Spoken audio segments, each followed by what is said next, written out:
Welcome back to Nerd Crave. Today I've got a product review for you for something that's pretty interesting. I think you're going to want to pay attention. Stick around to the end to see what the conclusion is. Just full disclosure, this product was sent to me for free for review. However, this is not a paid review. I'm not being sponsored or paid in any way to give my opinions here. My opinions are my own, and they may not be your opinions, but for those of you who are interested in a better solution for handheld gaming on the Nintendo Switch, I present to you the OIVO Grip Controller. Now, this thing is kind of reminiscent of what you might think of as the Hori Split Pad, and the Hori Split Pad is pretty well thought of, but this thing has a bunch of features that the Hori Split Pad does not have. So here's the device here, and as you can see, it has a full back on it. Whereas the split pad more or less just kind of slides into the Joy-Con slots. This is a complete device that you actually slide the Switch tablet into. I'm going to cover several key points in this review to make sure that from a technical perspective, you have all the information you need to decide if you want to buy this product. Stick around.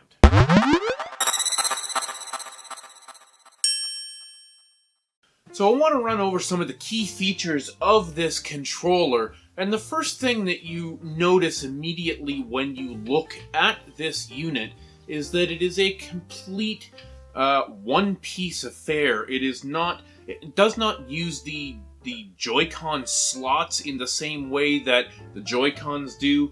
It does just down in here connect to the charging area of the Joy-Con slot, but the great thing about this is that it is very rigid, very sturdy, and it adds kind of a bit of a bulk to the Switch in general. You can see the Switch just slides into this. It's pretty tight, it's pretty firm, but the nice thing about this is that you can see on the inside here it has kind of a sort of a foam rubber on the back so that it doesn't scratch or scuff the back of your Switch. Immediately, as soon as you get your hands on this device and start using it, it's going to feel kind of the same weight and size as the Wii U tablet. It's definitely more hefty than you would expect a Switch to be. Maybe not the most portable thing in the world because it does make it fairly large and a little bit more heavy than you would maybe expect. Overall, the fit and finish of this is fantastic. All the edges and seams are tight. It feels very rugged and sturdy in here. There's no concern of the Switch falling out. It's definitely in there good. They do have these little flaps on the front as well that keeps it from rocking back and forth. So that you don't wear out your charging port. So some of the really important key features that this OIVO controller has that a lot of other options on the market do not have. And looking at you, Hori Split Pad, the Hori Split Pad does not have vibration, and it does not have gyro control. This OIVO controller here has vibration, and the vibration is fantastic, and it does have gyro control, so you can play like this for Mario Kart or other games that include motion controls in them. Another key feature of this controller is that it does have a charging port in the bottom, a fully featured USB-C connector, so you can charge this while you're playing, or you can charge it without having to take this out and put it in the dock, for example. You can leave this thing installed all the time, charge it directly on here. The controller actually takes its power from the Switch, and I tested this extensively over the last 3 or 4 days to see whether it would deplete the Switch's battery any faster, and I haven't really noticed any difference between this and the Joy-Cons in terms of power consumption. My Switch still seems to last a good 4 to 5 hours or more. As far as the buttons go, the build quality of this thing is really excellent. The thumbsticks have a lot of nice play on them. They really remind me of Xbox 360 thumbsticks. A nice feature here is with the right thumbstick, it's removable and it has a click lock feature that allows you to have 3 different thumbsticks on here, and I'll see if I can... I don't know if I can get it off here on video, but this one is most like a, normal thumbstick, but then you have another one which is, concave, for example. I don't know if you can really see that here. And then there's another one here which is really interesting, which is like the GameCube C-Stick. Just a little nub, and that's actually what it came installed with from factory, and I switched it out. Now that would be a good option for those of you who want to play GameCube style games on your Switch, things like Smash Bros, for example. You may want that C-Stick sort of feel, and this definitely gives you that. So you do have those options, and it's nice that it's not just like a rubber overlay, but you can actually click and unlock the entire stick and replace it with any of the 3 options. So, moving on to something else that's really important. A lot of people are concerned with input lag, or latency as it's called, and a lot of times you get that with wireless controllers, but the thing to realize with this, and you can actually see it in the setup, this is a wired controller. This is not Bluetooth. This does not communicate via Wi-Fi or Bluetooth or anything. It actually plugs right into the USB-C on the bottom of the Switch, and you actually toggle on wired controller settings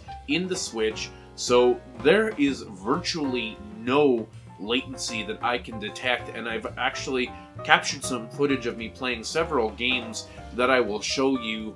And it's absolutely bang on. I played, you showed me earlier, I played Riddled Corpse's EX, which is a twin-stick shooter that requires precision, accuracy, and speed and control, and it works fantastic. It works better than the Joy-Cons. I've also played several other games on it and captured some footage here of me playing Ys 8 and Story of Seasons Pioneers of Olive Town, and a couple of other games, and it really performs exactly the way you would want it to perform. Here you see me playing Riddled Corpse's EX with the OIVO controllers, and the controls are tight and responsive. The thumbsticks are much more precise than the Joy-Con sticks, and as you can see here, when using the Joy-Cons, I simply died faster due to the poor comfort and control of the Joy-Cons. There is no question that the OIVO controller is far superior to Joy-Cons when playing handheld. It really gives you the feeling of having a pro controller in your hands, attached right to the screen.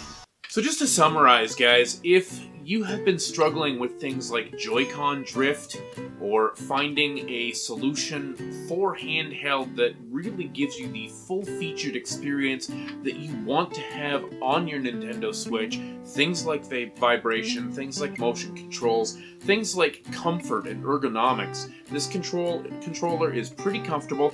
I have had a little bit of discomfort with, if I could offer just the slightest bit of criticism, I think they probably should have redesigned the right side here a little bit.